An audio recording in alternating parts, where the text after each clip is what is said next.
202. Coming at you one more Gizan. Weather's changing. Shoot. Gonna get a little chilly in the mornings anyway. So I just saw a video where a security guard was at a gas station. She was not at work. And there was a cop who was apprehending, is two white cops trying to apprehend a, black male. And both the white cops were male. And they were laying on top of this teenager, and so security guard, I guess she was there to get gas and whatnot, so she whips out her phone like everybody does and starts filming the whole thing. So as she was filming, for some reason these two full grown male cops could not apprehend this teen. Now, to their credit, teens are strong because all they do is run and do stuff every day. They're a lot more active than adults are.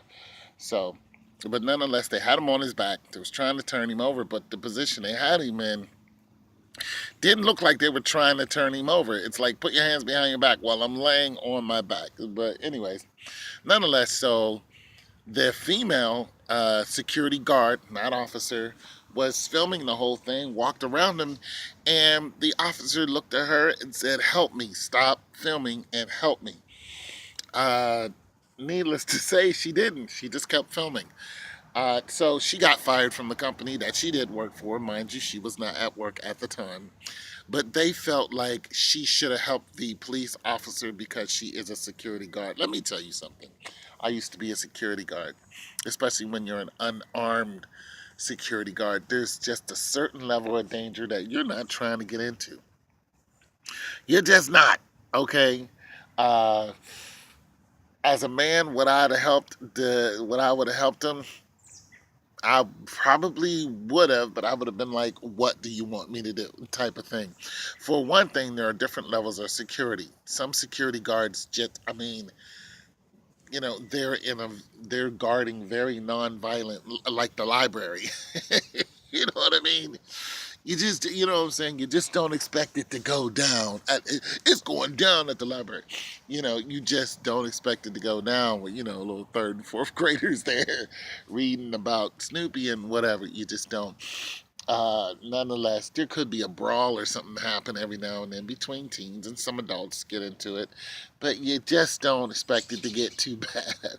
So I'm saying there's levels of security, especially when it comes to unarmed security. Asking for assistance, I didn't have no problem with him asking for assistance. I would have assisted, but I would have been like, "What exactly do you want me to do?" Simply because a lot of people who don't have police training really don't apprehend, you know what I'm saying? And what their job is simply do is to call 911. But she didn't even do that. So there is a faux pas there. As somebody in security, I would have definitely called 911. And then she's African American. The young man who was on the ground's African American. She could have looked at it totally in the light of, why are you, apprehending him? And no, I'm not going to help you, because I'm tired of seeing this happen to, teenagers. This kid is a teenager and he's asking for help too. And what's making it so bad, he's also asking anybody. One lady was like, "Stop resisting." He's looking up at anybody like, "Please help me." So you don't know the situation. And I'm not so quick to jump to the side of the police, especially nowadays. And here lies the point. I hate to belabor the point, but nonetheless, it's simply because you want to assume that police officers are right and the person being apprehended is wrong. It's not always the case now. We are seeing this. And it's pretty bad now. The lines are blurred. They're skewed. You don't know who's right and who's wrong anymore. Not to mention safety issues on your own safety in retaliation.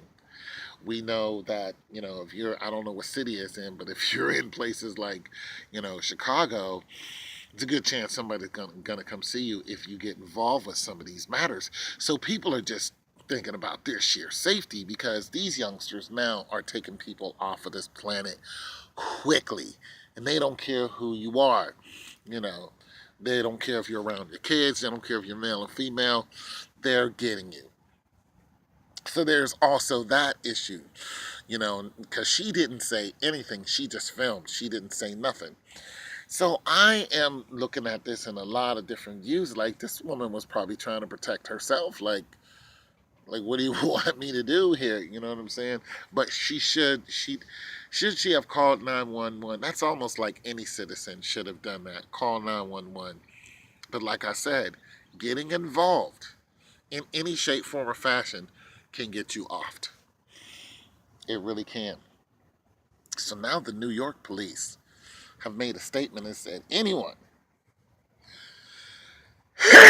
excuse me, I gotta sneeze. Anyone, excuse me, anyone who aids a police officer in an arrest, and that person is arrested and apprehended, they'll give them $500. I'm like, I'm not sure this is such a good idea. Not to mention, the only reason why you would say that is because officers are more active now than they ever been, and they're getting into more scuffles and things now because of the ratio of deaths, from officers killing people. And now you have people going out and doing the same thing to these officers just out of anger. They don't even know these officers. They don't know if it's the good officer or the bad officer, and they're just offing them. But you got a kid that just got shot in the back of the head, 15 years old, in Chicago, and the police say he shot himself when the kid didn't have a gun. This type of atmosphere is just it's just overflowing. It's just spilled over emotions to the point where nobody cares about the police. You're gonna be hard pressed for the black community to come together and care, because you're coming into the hoods and you're shooting their kids and you want them to care about you. No, it just doesn't work like that. You don't go after none of these police officers, but you want the police officers to to to get away with murder and have no accountability and completely protect them, police union, everything, completely let them go on vacation after they murder a child. In your hood, you know this child, probably your child, and then you want me to help you apprehend somebody? No, I'm not helping you. I'm not helping you apprehend someone. You apprehend the cop who just shot my child. That's who you apprehend. You put them behind bars for 25 to life, like you would do me if I did a criminal act like that. You treat them like you treat us, and then we'll treat you like we treat us. That's how that goes. You go get all these officers around the country who have blatantly killed these people, unarmed people who've done nothing, and lied in court, talking about they fear their life, show me your hands, and all this other stuff. Person didn't have a gun. The person was running away from a 17-year-old child shot in Pittsburgh. People just being shot every day, constantly by police. People are running away from the police. Get away from me. I don't want to be around you. Because they fear the police. Get away from me. Just because you're running away and empty-handed running away doesn't mean that you should be shot down. Not to mention, saying a person has a gun. Did they raise the gun up to shoot you? Because people are allowed to have guns. There's an amendment that says you are allowed to have a weapon.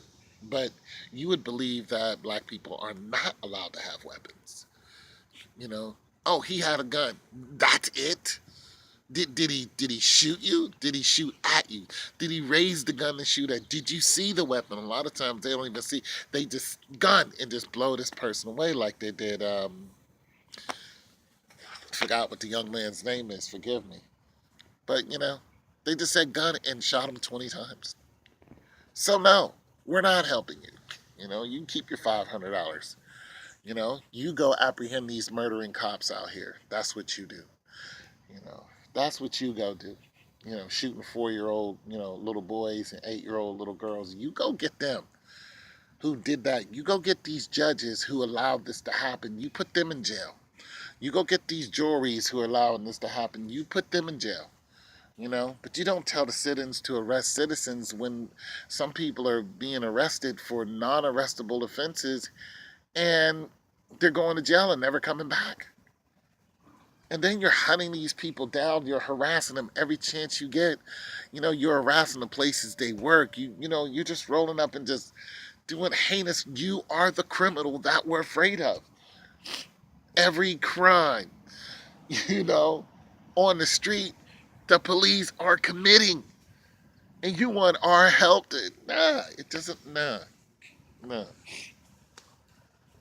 You clean up the MRSA, buddy. You do what you're supposed to do. You clean up the police department instead of having these rogue killers run around like nothing's happening. No, it's happening. Stop stealing from us. Stop forcing us into these overcrowded prisons. When we've done nothing, somebody knew where the weed was and she got life in prison. That actually happened. No, no, cut it out. Tell these corporations no, to hell with them.